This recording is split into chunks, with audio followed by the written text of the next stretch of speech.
Emergency. That was the racetrack. There's been an accident. The driver's been injured. He's coming in now. Hello. I think the racetrack telephoned ahead that I was coming. Hunt. James Hunt. I had a friendly disagreement with another driver. Hello, everyone. It's Brandon. I got a question for all of you. You guys like cars? Do you like going brum, brum, brum? I mean, as a kid, did you sit in the driveway of your parents' minivan and just pretend to drive? Till you accidentally hit the emergency brake and all of a sudden you're going downhill and then, you know, you're halfway into the oncoming traffic and everything just goes to hell. They swerve, try not to hit you, and they end up hitting a school instead! Well, if that wasn't you, then you might actually enjoy this movie. This movie is not Fast 5 or 6 or whatever the fuck they're at. And no, it's not the Need for Speed movie because that's not out yet. What I am talking about is Rush, a racing movie I actually like. Now, many of you don't really know who I am. I'm not the biggest fan of driving movies. I don't get, my dick doesn't move when I hear a car engine go brrrr. I just kind of like, oh, that must signify that this vehicle can move quickly. See, as a man who does most of his commuting on, normal streets, there's no point for me to ever go over like 75 in my life. As long as my vehicle go up to 75, I guess I'm golden. I do get my road rage and all that, but that's beside the point. But Rush, that that Ron Howard movie, I think is up for a couple of Oscars. But for those of you who don't know about this movie is about a legendary racers, essentially, from, of course, not our time. This was back in the 1970s.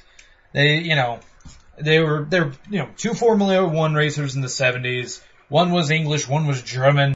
It was James Hunt versus Nikita Lada. I don't know.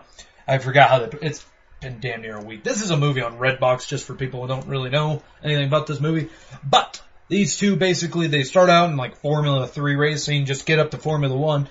They're getting back and forth. I'm the better racer. No, I'm the better racer. No, I'm Spartacus. And they kind of go on from there.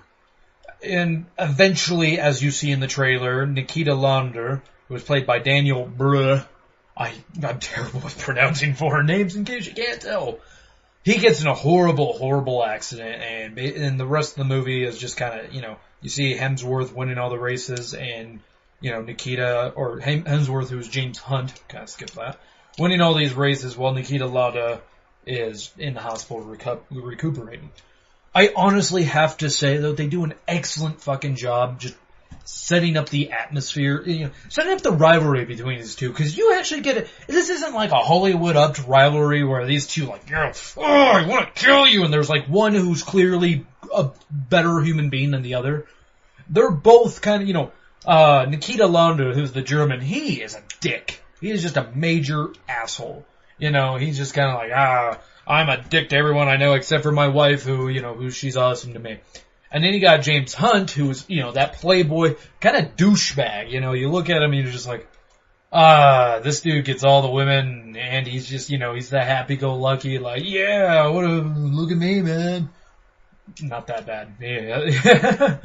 But yeah, you got both these people. You would not like them at all, but you still follow them, and you end up, from my experience, you still, you don't really end up siding with either one. You don't end up being like, well, I want James Hunt to win it because I don't like that German fella, or the other way around, I'm tired of this playboy, guy, let's see someone else win. No, you end up, you're siding with both sides, and you're just like, I really wonder how this is going to end. And it's really just a heartfelt film where, by the end of the movie, you're just like, wow, that was the ending I wanted. That was the happy ending. With this movie introducing tragedy and, it is kind of a tragic story, but they introduce tragedy and they introduce all these, this movie has such a range of emotion going with it. Like, you feel sad, happy, you laugh a couple times, you're just like, God damn, this is such a well-made film. This movie was also, of course, for those of you who don't know, it was directed by Ron Howard. I mean, honestly, I'm trying to think and describe. If you haven't seen any Ron Howard's movies, I'm quite amazed, actually. He's directed quite a bit. I'm trying to, the last movie, well, The Dilemma, let's get into something better. The Da Vinci Code, that was one of the last really big one he did. That was like, whoa, that was Ron Howard. He did Apollo 13, everyone remembers that. Ransom, one of my personal favorites. Yes, he did do How the Grinch Stole Christmas and Ed TV, but we don't talk about those movies. But yes, he has done some, this is honestly, though, in my opinion, probably one of his first Oscar-winning, something that would actually deserve an Oscar, because this movie was really fantastic. This was written by Peter Morgan. Peter Morgan, who, he has he wrote, God, I'm trying to look through his filmography right now. I don't see anything really, he wrote The Last King of Scotland, which, 8 people saw. Okay, alright, I'll be honest. Maybe he wrote it and he did a fantastic job. I'm gonna give him credit for that. He really did a fantastic job with that. And of course, let's not forget about the stars. Chris Hemsworth playing James Hunt. This is so much unlike his Thor role, where Thor, he's really serious. He's, I must be, Mr. Senor Poopy Pants. I'm just going to sit here and mull. He's way more likable in this role, in my opinion. I'm just like, yeah, I can get up out of this, He's kind of a likable guy. He's kind of a dickwad. He's a womanizer, if any.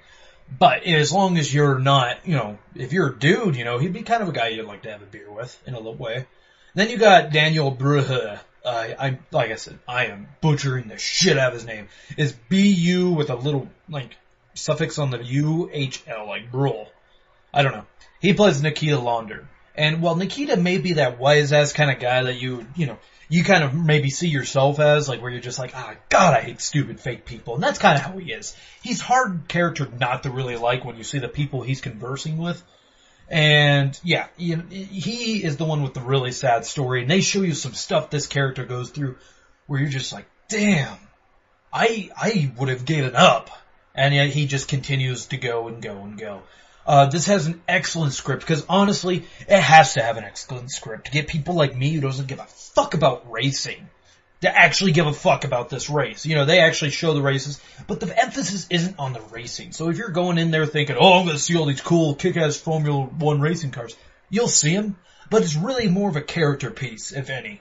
So, if you're into deep characters with a lot of dark tendencies, and, they're not the most, cookie cutter of a character, and they're just like, this is, here's the dickwad, here's this guy, and that's they don't have any character types. They're just they're just general human beings. They really play this off good. And the fact it's based off a true story, I don't know dick about the real story, so it may be really close or it may be really Hollywood upped. I would like to think it was a happy middle. But I'm gonna get out of your hair. I'm gonna stop sucking this movie's dick. So I'm gonna get into some final ratings. I'm gonna give it a solid 4 out of 5. Now, you're wondering, well, Brandon, why 4 out of 5? You've been saying how great this movie is. Why is it not a 5 out of 5? The only reason why it's not a 5 out of 5, people, is once you see it, for me, anyways, this is for me. Once I saw it, I had no ambitions of ever seeing it again. It was a good movie, and I'd recommend everyone to see it once. But it's not a movie I want to go back to. It's not a movie I really want in my DVD collection. It's just, it exists, and maybe if I see it again, a few years, I'll be like, oh yeah, this movie was really good. And like I said, I can recommend it to friends, I can recommend it to you guys. But honestly, this is probably the best version of a renting movie there is. But it's such a fantastic movie that it's like a must-see rental, which, is such a strange thing at that. So yes, it gets, I'll even be even more, 4.5 out of 5. It's, just, it has no replay, or reviewing value to it. Because once you see the movie, those emotions you feel the first time, you're not gonna feel them again. You're gonna be like, oh wow, all that stuff you felt before, it's just gone now. So yes, that was Rush if you'd like to talk to me about that movie, and why wouldn't you? Because everyone loves talking about movies. Put it in the comments section, but note, I cannot reply to the comments section, so I would recommend emailing me at bloodyscreenpodcast.com, or bloodyscreenpodcast@gmail.com, or visiting our forums at bloodyscreenpod.com, where I could respond there. Or find us at Facebook, the Bloody Screen Podcast, where, you can just put it in where you see the review, and I'll be able to respond to it. So, that is it, everybody. I'd love to talk to you about this film. If you have any gripes with it, I'd love to know them. Anyways, that is it. You have a good night.